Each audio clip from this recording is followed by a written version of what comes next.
അസ്സലാമു അലൈക്കും. ഇത്താത്തയാണേ.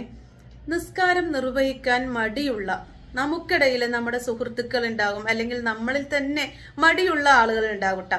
അങ്ങനെയുള്ളവർ ചിന്തിക്കേണ്ട ചില കാര്യങ്ങൾ, അല്ലെങ്കിൽ നല്ല സുഹൃത്തുക്കൾക്ക് പറഞ്ഞു കൊടുക്കേണ്ട കാര്യങ്ങൾ. ആദ്യത്തേത്, എത്ര ജോലി തിരക്കുകൾ പറഞ്ഞിട്ട് നിസ്കാരത്തെ മാറ്റി നിർത്തിയാലും നമ്മൾ അടുത്ത ഒരു വക്കത്തിലേക്ക് നമ്മൾ പ്രവേശിക്കുമോ എന്ന് നമുക്കറിയില്ല. നമ്മുടെ ജോലികൾക്കൊക്കെ മറ്റൊരാൾ എത്തും, പക്ഷെ നമ്മൾ പോയി കിടക്കുന്ന ഖബറിലേക്ക് നമുക്ക് കൂട്ടായി വരുന്നത് നിസ്കാരമാണ് എന്ന് അവർക്ക് പറഞ്ഞു കൊടുക്കുക. നമ്മളും അത് ചിന്തിക്കുക കേട്ടോ. അതുപോലെ തന്നെ സ്വർഗത്തിന്റെ താക്കോൽ എന്നുള്ളത് നിസ്കാരമാണ്. അത് കരസ്ഥമാക്കിയവരിൽ നമ്മൾ ഉൾപ്പെടണമെങ്കിൽ, അതായത് സ്വർഗത്തിന്റെ വാസന നമുക്ക് ലഭിക്കണമെങ്കിൽ, സ്വർഗത്തിന്റെ കവാടത്തിന്റെ താക്കോൽ എന്നുള്ളത് നിസ്കാരമാണ് എന്ന് റസൂൽ സല്ലല്ലാഹു അലൈഹി വസല്ലമ പറഞ്ഞിട്ടുണ്ടെങ്കിൽ, ആ താക്കോൽ നമ്മൾ കരസ്ഥമാക്കാൻ നമ്മൾ ജീവിതത്തിൽ നിസ്കാരം പതിവാക്കി കൊണ്ട് നടക്കുക കേട്ടോ.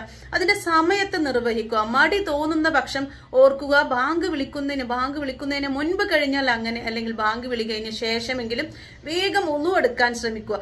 വീണ്ടും പൈശാചികമായിട്ട് മടി തോന്നുന്ന സമയമാണെങ്കിൽ ആയത്തുൽ കുർസി അധികം ചൊല്ലാൻ ശ്രമിക്കുക കേട്ടോ.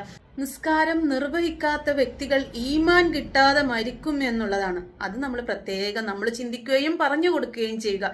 ഈമാൻ കിട്ടി മരിക്കുന്നവരിൽ നമ്മളെല്ലാവരെയും അല്ലാഹു തആല ഉൾപ്പെടുത്തട്ടെ. ആമീൻ. അപ്പോൾ പിന്നെ പറയാനുള്ളത്, സ്വലാത്ത് വർദ്ധിപ്പിക്കുക. നമുക്ക് അറിയാവുന്ന സ്വലാത്ത് എന്നും ചൊല്ലുക. അത് നമുക്ക് നന്മയിലേക്കുള്ള ഒരു വെളിച്ചം കൂടിയാണ് കേട്ടോ. സ്വലാത്ത് ചൊല്ലുക, അതുപോലെ തന്നെ ഈമാൻ കിട്ടി മരിക്കണം എന്ന് ഉറപ്പിക്കുക. ജോലി തിരക്കുകൾ പറഞ്ഞ് നമ്മുടെ സമയം പാഴാക്കാതിരിക്കുക.